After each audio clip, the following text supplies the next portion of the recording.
જગદીશભાઈ વિશ્વકર્મા આપણા સિદ્ધપુરના આંગણે આવે સ્વાગત છે। આપણે સૌ બેઠક આપણે આપણા જિલ્લાના અધ્યક્ષ શ્રી રમેશભાઈ સિંધવને વિનંતી કરીશ કે તે ગુજરાત ભારતીય જનતા પાર્ટીના માનનીય અધ્યક્ષ શ્રી જગદીશભાઈ વિશ્વકર્મા સાહેબે સમગ્ર ગુજરાતમાં અંબાજી માતાના ચરણોમાં શીશ નમાવી આશીર્વાદ મેળવી અને પ્રવાસ શરૂ કર્યો છે। સૌપ્રથમ બનાસકાંઠા જિલ્લામાં એક મોટી સભાનું આયોજન થયું હતું।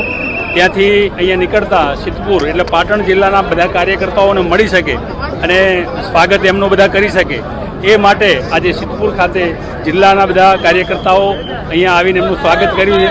અહીંથી આગળ એ મહેસાણા જિલ્લામાં ઊંઝા અને પછી આગળ કલોલ જવાના છે।